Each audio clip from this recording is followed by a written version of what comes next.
spotted Bigfoot, and this isn't the first time. The legend continues. This thing was approximately 3.5, 4 feet wide, 6, 7 foot tall. Tree we found, several tracks, real large, way larger than a human. I looked off towards the woods, and I saw these 2 long legs moving at the edge of the timber. It is a mixture of ape and human characteristics. 8 to 10 foot, hairy man-looking person. It walked with a glide, and then it reached an arm out and kind of touched the tree as it walked by. Here one was in the presence of something quite unknown. Never in my lifetime did I ever think that I was going to run into something like that. We need something more. The accounts of eyewitnesses today. You've heard the legends. Now, hear the real stories firsthand. It's Bigfoot, the podcast. Welcome to Bigfoot, the podcast. We're here with my friend Ben. Hello, once again. And Gwen, once again. And this week, we do not have a guest scheduled, but we decided to do something a little different this time. Yeah, take it. Not really a phenomenon, but I've kept seeing a lot of social media posts, and to be fair, advertisements for this thing on Amazon Prime called Sasquatch Sunset.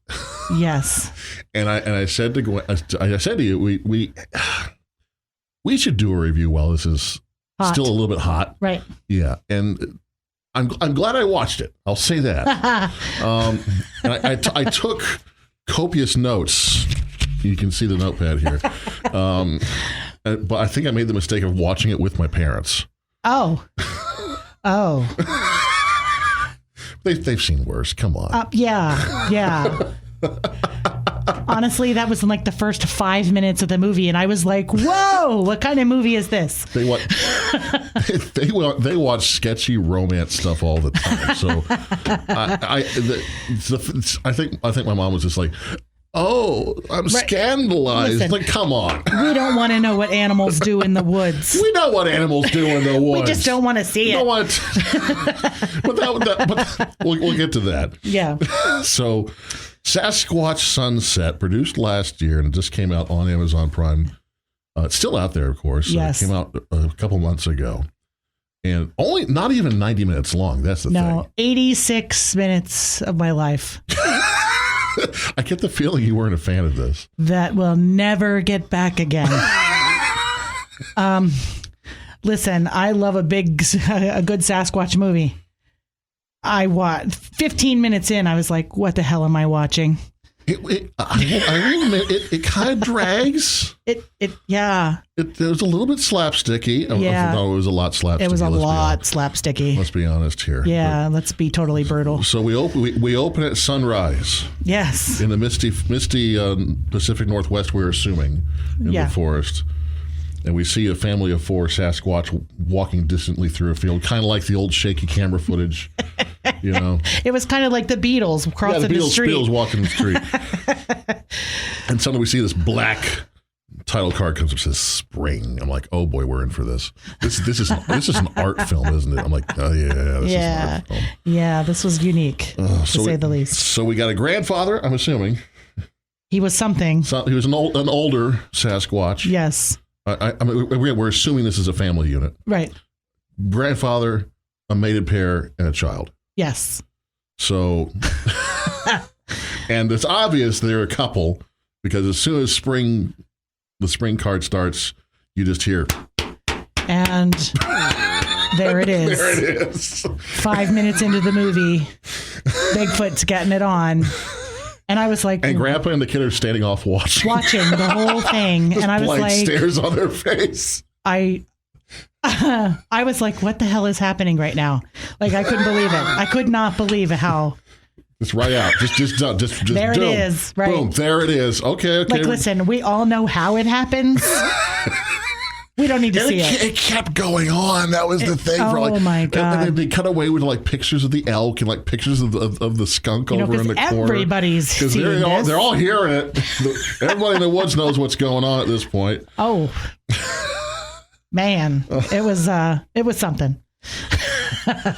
In the middle of that, or soon after, we see an interesting little moment between the child and the porcupine. Yes. where it seems like he can speak to the porcupine. Right? Yeah. It was weird. I really, you know what? I kind of liked it. Yeah. That portion, because it just was like, it was like Bigfoot and the animals of the woods are living in harmony. It was wonderful thought. They all have their place. They all respect each other. Yeah, absolutely. It was great. Except in our high monsters. We'll get to that later. And then we see the first instance where I'm going to refer to him as Grandpa, kind of guides the group with your favorite action. The knockers. The knocking. It was like synchronized swimming. Yeah. It was soothing. I was like, they're all four doing the exact same movement, knocking in a rhythmic fashion together. Yes. I was like, not what I envisioned happens in the woods at all. Like I envisioned one Bigfoot cracking a tree and the other one standing there like, is anybody going to answer? These were like four individuals with hands above their head, knocking trees in an X fashion above their heads. And I'm like, oh, okay. What are they? Yeah, it's again, it's I think it's meant to be poetic and, showing this example, this depiction is, kind of elevated, I think. Yeah. Socially. Right. Developmentally. Yeah. It's kind of the idea I got out of this. Right. And they do a whack, whack, whack, whack, and wait for a response. There's no response. Whack, whack, whack. And there's no response. Right. And they're doing it all together. Yeah. All four of them. Yeah. Which makes a bigger noise. It does. It makes a very loud noise.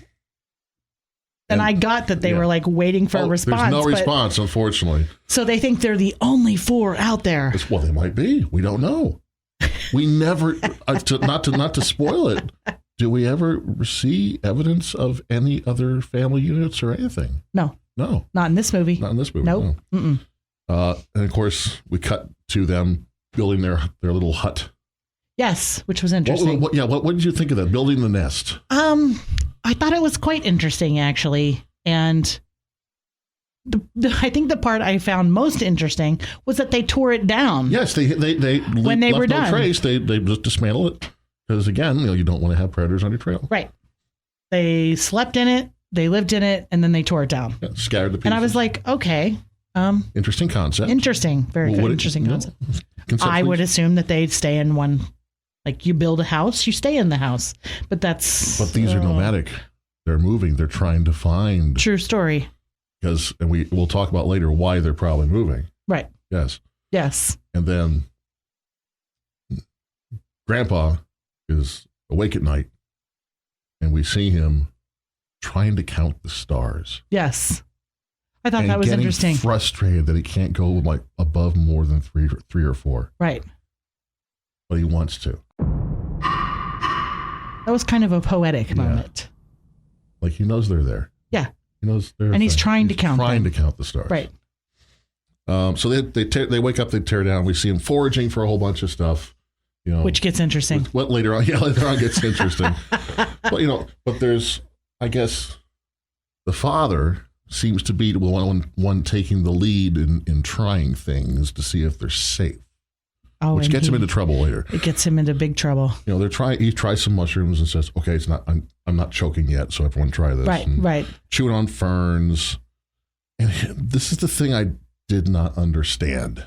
And it was if it was just a joke for the audience. When the child gets bit on the tongue by the snapping turtle. Yes. And they yank it off. Yeah.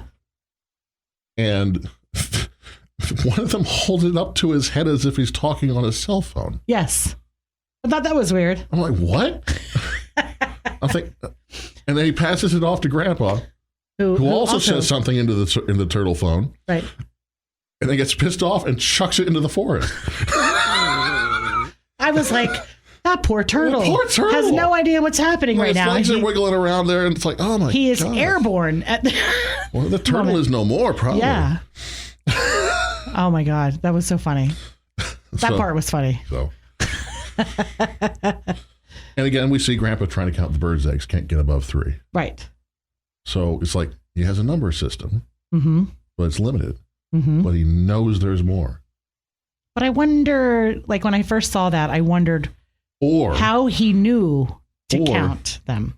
Well, or is there a larger number system in this theoretical world? Could be. And he's maybe getting a little slow in his old age. Could be. Dementia. Yeah.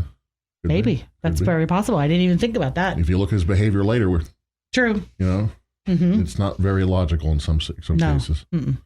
No. You know. And again, Dad is off grabbing certain things and getting turned away. That was, I was like, is that what I think it is? Yes, that is exactly what I think that is. Yeah. Yeah. But my favorite part about that sequence was the sign language. Yeah. the fist bump. Smack, smack. Smack, smack, smack, smack. It's like, she's like, no, smack, smack. You're not getting any. Yeah. I was like, what is happening? It's like, just go away.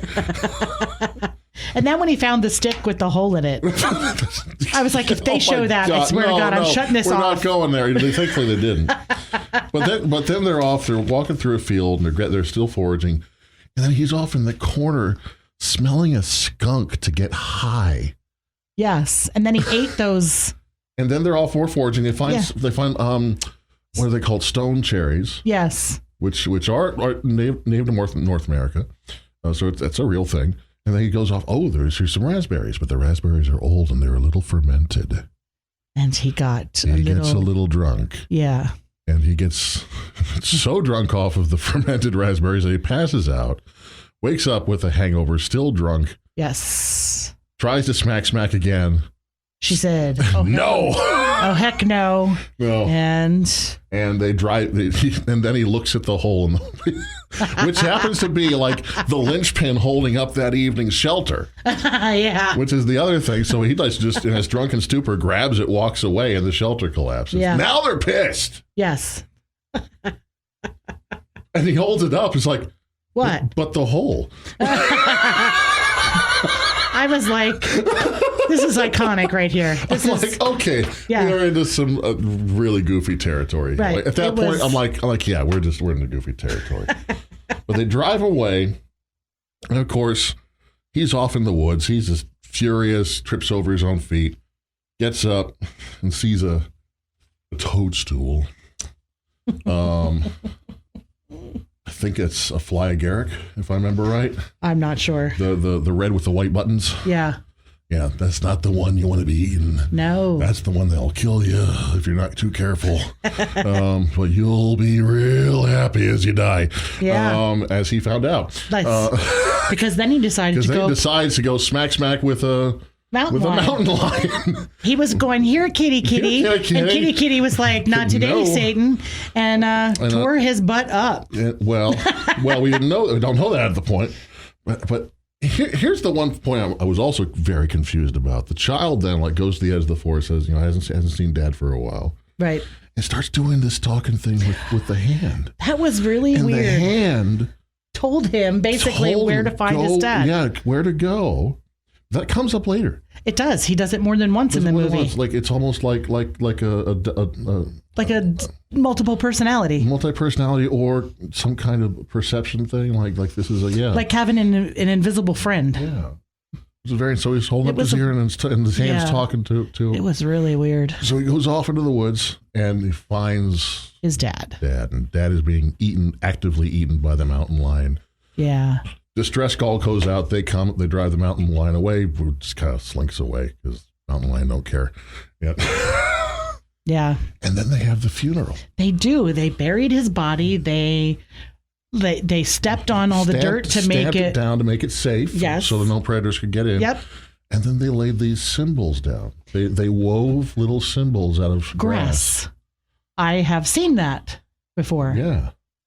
It's very interesting. I have come across several people who have given me those reports that they have gotten gifted. They have found things. Symbols made out of grass. And then there's the scene with Grandpa and the mother and the child where they evidently go through a funerary right. Yes. Where they cover their eyes. It was very sad. Oh, it was very touching. Yes, it was. It was very touching. And I'm watching, I'm thinking, is this, suggestion that they have a religion? Right.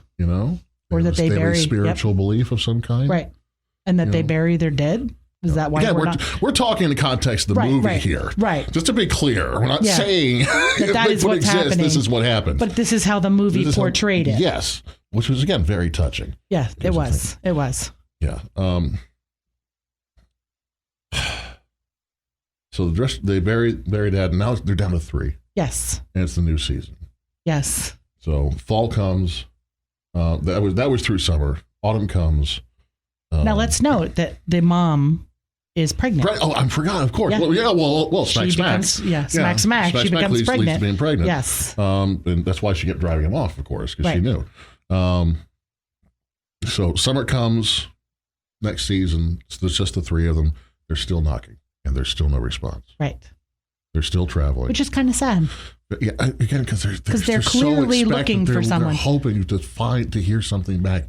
It's like that male bird who sings half the song that the mate is supposed to sing back to, but he's the only one left of his species, and he never hears the reply, and then he dies. Which is sad. Yeah, and there's a recording of that. That is the saddest bird song ever. I do not want to hear it. It's just and the melody's unfinished. Because I will cry. You can tell the melody's unfinished.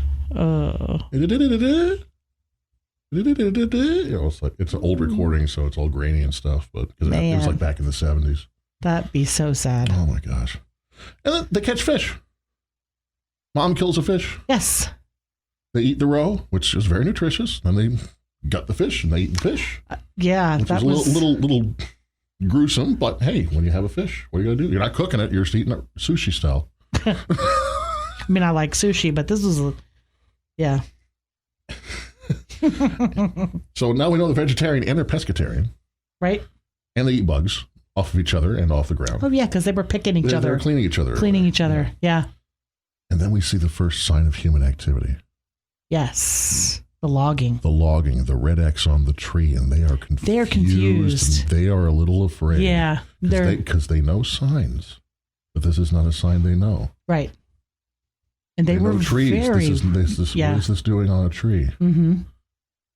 They know their habitat. This is not their habitat. Right. They know something isn't right. And then the road, which absolutely makes them flip out. They cannot comprehend this path, this solid, featureless, earthless strip that goes off for seemingly forever, as far as they can tell, in both directions. In their opinions, yeah. As far as they know, it just goes forever, and it blows their minds, which it would. And confuses the heck out of them. I mentioned this to my dad as we were watching this. I'm like, I don't know if you're familiar with the theoretical novel Flatland. No. It's a story told from a perspective of a 2-dimensional character. Oh, interesting. Of their encounter with a 3-dimensional being. Oh. Yes. I might have to look at that. And yeah, Flatland. Great book. It talks about not just geometry, but conceptually dimensions and things like that. And I kind of saw this in that moment in the same way, where they have been in their environment deep in the Pacific Northwest for generations, and now suddenly they encounter something that literally shatters their world. Right. Something that should not be there. Should not be in the woods. Should not be there. Yeah. Yeah. And then, of course, the 3 of them are going along. They see another log that has been felled. It has the red X on it. Yes. Floating in the water. Yep. And it has been cut. Yes. And Grandpa comes up. Remember what Grandpa likes to do? Yeah. He likes to count. He sees the rings in the tree and he starts counting. And he can't get past 3 or 4 or 5. And gets very frustrated. Jumps on the thing because he's so frustrated. And I knew at the moment, I said, he's gonna either we're gonna have slapstick or we're gonna have tragedy. I knew, I just felt it, that something was coming. And because at this point, Mom is heavily pregnant. The kid is way down at the other end of the lake. He's too far away to help. Right. And Grandpa rolls the log, slips off, and gets trapped and ultimately dies. Yeah. Which was horrific. But it was frantic. Like, well, it would be. He was trying to get his head above water, and she's trying to get the water off of his face. Yeah, but she also tried to move the log. She did. She almost got him out, but then it rolled back. And further. So he was really underwater. Under the water. I'll tell you what. It was like heart-wrenching. It was heart-wrenching because even I was like, oh my gosh. I put my hands on my head and was like, oh no. Like, oh my gosh. And it was a very sad moment. Oh gosh. It was very sad because I was like, he didn't deserve that. He did not deserve that. And tell me, like this was like a mental note for me throughout the whole movie. In the beginning of the movie, the mom, she looks fantastic. She looks great. Yeah. And towards the end of the movie, you could really see the wear on her. She's aged over the course of the year. So as the child looks a lot older. Yeah. Like you could tell her eyes were like darker and they were sunken in, and she just had a look of being in the spring, haggard. They were in the field. They were like the sun was shining on them and they looked young. And I was like, 2 deaths and, a birth of a baby. And she's just looking like Jesus, take the wheel. Yeah. She was really, worn for wear. So they don't know what to do. They go to sleep. They wake up and the log is floated away. And there's Grandpa on the shore. Yeah. So they bury him. They bury him again. They have another funeral. They go through the same situation, the same rites. And then the two of them that are left, they just hug each other. Yeah, it was very poetic. She kind of started to cry a little bit there. Which was there. Because now she's the sole provider. She is the leader now. She's the one who has to take care. And she knows a baby's on the way.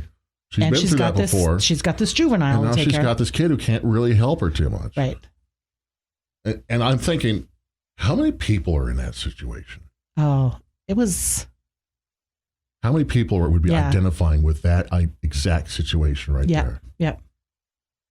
And for somebody who's just recently lost somebody, take some time before you watch this movie. Yeah. It's because that part was like especially gut wrenching. Yeah. It was. It was. The early parts have their slapstick moments, but about halfway through, it gets serious. It gets very serious. Yeah, it turns very serious. Yeah. And then next season, it's fall. She has the baby. And that was... Well, first they find the camp. Oh, that's right. They do. They find the camp and they tear the heck out of it. Which they didn't initially. They were very careful. They found the candy. Oh, the kid's first exposure to sugar. And oh, boy, did they like that. But they did like that. She picks up a boombox. Yes. And accidentally, inadvertently... Turns it on. Hits play on the tape just by pressing buttons. And there's... the first human voice that we hear, the first non-soundtrack, man-made sounds that we hear is the music coming off this tape. And as we know, they like rhythms. They like, and it starts off with drums. Yes. And they are stock still listening, the two of them. They don't know what to do. Right. And the voice comes on and she's listening. And I'm not sure what set her off. I don't know. But eventually she just gets angry. And just rips that camp apart. Smashes the boombox and just destroys the camp, and the kid follows suit. Yep. Because the kid's going to do that. Going to follow what mom does. Absolutely. Yeah. Absolutely. But then she picks up a compact. And sees herself in the mirror. Yeah, that was... She stops. That's kind of a telling moment. Yeah. Because she doesn't know what she looks like. Well, it might know from a reflection in the pond. Right. Well, true. But here's... like this thing. The thing that it reflects. I think she got taken back by... Oh, absolutely. It was very clear image. Yeah, she was very taken back by her own appearance. Yeah. You got that feeling too, right? Yeah. Oh, yeah. She's like, this is me. Oh my gosh. Yeah. Yeah. Yeah, definitely. And now we see the first time since the mountain lion killed Dad that the predators are back. Because it's fall and things are starting to get lean. And she delivers a baby. Yep. In the weirdest way I have. Which I love. I love the kid. And again, there's just this moment of slapstick. Yeah. There's this moment of comedy where they lay down this little bed and the kid, like she kneels down, which I from what I understand is sometimes a a common. It's kind of like a yoga position. Yoga position of some kind. Where her head's basically on the ground and her feet are on the ground, but her butt is up in the air. Yeah, I don't know. I don't know. I'm not a doula, so I have no idea how accurate these things are. I don't know. Bigfoot doula. Who knows? That should be a T-shirt. Oh my gosh. Oh, they'd probably sell out. That'd be hilarious. So and she's kneeling down, and the junior lines up behind her like a football player ready to receive. Not even kidding. Like 10 feet behind her, he's like, clap, clap. Yeah, like all right. And it just falls out. Yeah. It just flops onto the ground. And I'm just like, oh my gosh. But then there's the mountain lion, ready, waiting for the baby. And she bit the umbilical cord to cut it. Yeah. Which most creatures do. I was like, oh, man, that's nasty. But it's, they're in the woods. She doesn't have a pair of scissors. I get it. Yeah. No scalpels around. No. Then throws the placenta to at the mountain lion. To placate the mountain lion, and they make their escape. Thankfully. Yes. Thankfully. But here's the interesting thing. Then they find a chicken penned up in the woods. Yeah. I was confused by that. I'm like, so are they approaching a house? But all we see is the chicken in the pen. Right. It was like a live trap. I thought it was a trap. Yeah, that's what I thought it was too. A snare of some kind or something. That no, they're going to get yoinked up in the trees or something. Yeah, because then they do find the bear traps. The bear traps later on in the winter. Oh my gosh. Yeah. Yeah. But they don't know what to do with the chicken, and they take the chicken with them for they just carry it like a pet for like a month, like a cat. Yeah, they now have a pet chicken. And then they're taking. Of course, we think the baby has died in its sleep. Yeah. She panics. I know. Which is again like no. She panics. She starts squeezing it and essentially gives it CPR and wakes it back up. Yeah. Essentially, that's what she did. Does not die. Yeah. Yeah. But as we're going through this in the winter, if you notice, the woods are getting thinner and thinner and thinner and thinner. Yeah. Not much for coverage. Not just because of winter. Right. There are fewer trees and they're younger. Yeah. And we have finally come down out of the mountains. Mm-hmm. And there are felled trees and open sections of just clear cut. Right. And then they do. That's when they do that. No, there's no trees to knock on, so they pick up branches and knock them together. And of course, got no response. No response again. Right. And then the hand comes back. The kid. Yeah. Talks to the hand again. Starts talking to the hand again. The hand knows something. It's like divination or something. Right. Which I'm like, why does the hand know something? And the hand leads them over a hillside, and they see smoke. Yes. For the first time. Yes. And they start whooping and knocking. No response. They think it's sign of their people, but no. Right. It's a clear wildfire. It's not a wildfire. It's a timber fire from where they felled. Oh, and they have burned the brush. Yeah. At the logging site, and they come down through the logging site, and again the trees get thinner until we come to this manicured open space with a bulldozer, old mining equipment, and buildings. The first buildings we see. Off in the distance, there's this blurry, it's blurred into the background, but there's a microwave tower. Yes. Off in the back. And all these structures, and all we see are like the edges. Great camera work in this section, by the way. It was very because good. It's like they're having to take in every detail. And all we're seeing are little pieces of everything as they would see it. And they turn the corner around one of these structures, and there's one of their kind, or so they think. And she's whooping to it. She's whooping. She's trying to talk to it, but it's not responding. With these soft, quiet, like whoop. And I'm like, oh my gosh. She thinks it's her people, but it's a statue. It's a wooden carved carving statue of a Bigfoot. Of a Bigfoot. And then she gets angry. She yells at it. She hisses at it. Yeah. Still no response.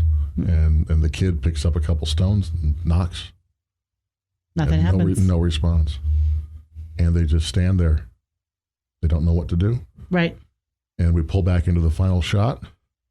And I wrote down, this is the final thing I saw. This is a real place, by the way. The Willow Creek China Flat Bigfoot Museum in Northern California. Yep, that's what they walked out to. And that's the last thing we see. Yep, movie over. I mean, again, very poignant. It was. Even if you don't look at it from like a Bigfoot standpoint, if you just look at it from an ecological standpoint. Mm-hmm. The destruction of habitat. Yes. What is this doing to things that we don't know about? Right. And they're confused and they don't understand and they get angry. And like that was very poignant because I was like, oh man, because you're looking at it from their point of view and you're thinking, yeah, exactly. Oh crap. Like, we know as an observer what these things are. Right. They don't. Right. So I wanted to get your take. As someone who is deep on the lore, how, with consensus being, I'm sure, kind of all over the place, depending on who you talk to sometimes. Yeah. How much of a consensus depiction was this? You know, like reflecting when the movie was over, because it had its moments where I was like, oh man. And then it had its moments like, what the hell was I watching? Oh my God. I can't, 86 minutes. I don't know if I can make it 86 minutes. But then it had its moments. Like I told you, when the grandpa died, I was like hands on my head going, oh my gosh. But at the end, I was like, this movie versus reality. Now, we don't know because we don't know. Yeah. But man, I was like, at the end of the movie, I was like, I don't think they gave them enough credit.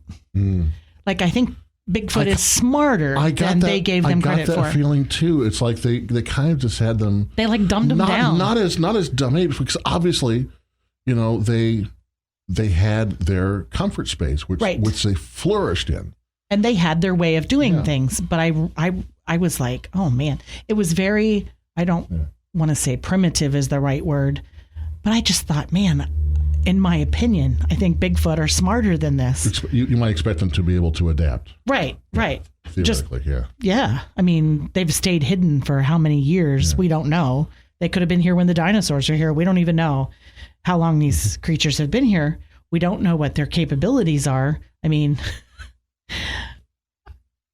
you know, all the stories I've heard, the mimicking and the throwing the rocks, and like, I don't know. Like, when the movie was over, I was like, oh my God, I think they made Bigfoot more stupid than I think they really are. You know what I mean? Yeah. I was like, I think they dumbed that down because I think they were smarter than that. Especially toward the end and like, again, like jumping on the log, like, I don't know what this is and I'm going to attack it. What? You know what a log is. You've seen felled trees before, fallen trees. Right, fallen trees. To them, it could have just been natural tree fall. Yeah. But he knew it wasn't. He knew it was unnatural, but still a tree. It's still like, laying so why there. are you jumping on the tree? It's like, dude, come on. I knew something was going to happen when he was jumping on that tree. I was like, oh my gosh. Suddenly you become a chimpanzee, you know? It's like, no.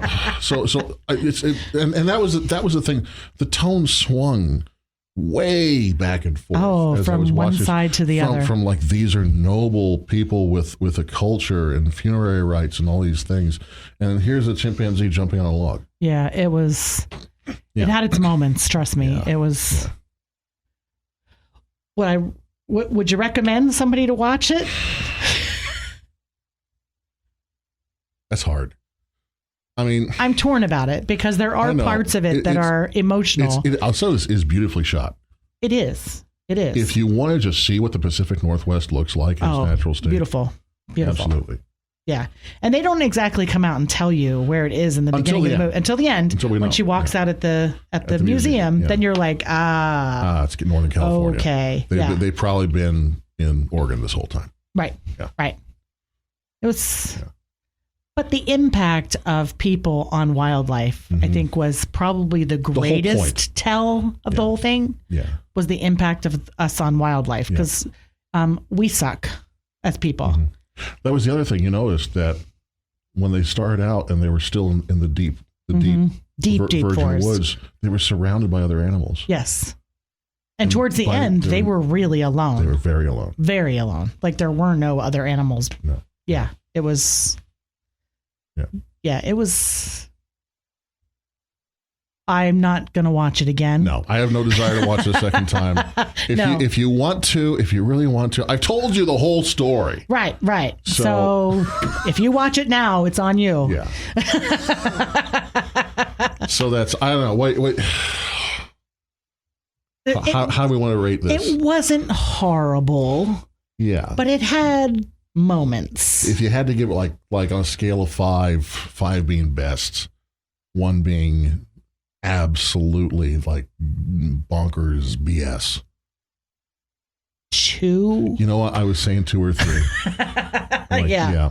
I'm somewhere between 2 or 3. Yeah. I would not run to rent it. No. I would not. I did rent it. Because $5.99. $5.99 I was like, on Amazon, folks. Just throwing that money away, but I was like, I would not pay to rent it. $6 whole for an hour, not even an hour and a half. Yeah, it was. And that's to rent. It's $10 if you want to. Oh yeah, I was no put way. It in your permanent digital collection. That's a whole other story. Oh yeah, don't add it to your permanent digital collection, and do not use it as a reference resource. Okay, and that was what I was going to ask. I'm like, if you're looking for a consensus depiction of Bigfoot, this is not the movie. This is not the movie. Yeah. Watch a documentary. Yeah. And even then, you use your head. Yeah. You know what I'm saying? But yeah. All right. Yeah. So that is Sasquatch Sunset, our review. From Ben and Gwen. Yes, indeed. So I'm sure we'll be back next month. Yes, we will. With more details. Yes. You said, by the way, you had an event. Oh, yes. You wanted to mention before we leave? August 3rd, we are having the second Central PA Bigfoot and Cryptid Festival. Ooh. Last year, we had 28 vendors and 5,000 people estimated. This year, we have almost 90 vendors. Whoa! So imagine what the attendance is going to be. Where is this going to be? Elysburg, Pennsylvania. Again, okay, good. Yep, same spot as last year.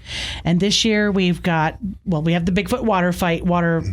It's sponges that I literally labored cutting by hand. 400 sponges into Bigfoot footprint shape. Nice. Yeah. I'm not doing that again.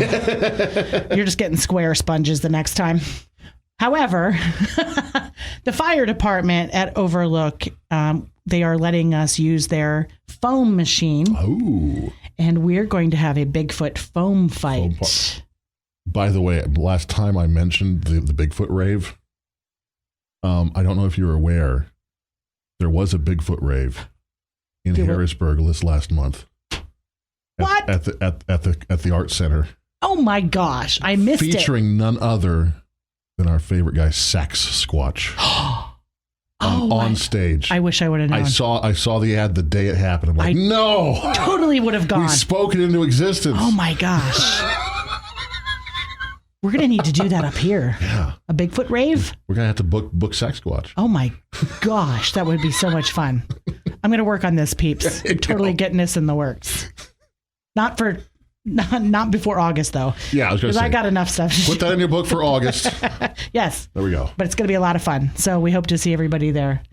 And also, we want to hear what you think about the podcast. Yeah. So go to the podcast website and you can send us a text message. Yeah. And tell us what you think. Knockers. Yeah. Knockers.org. Org. It's important. Go to the .org. Yes. And you can let us know what you think. Yes. Well, give us some show ideas. That'd be great read too. Your comments. We'll do fan mail.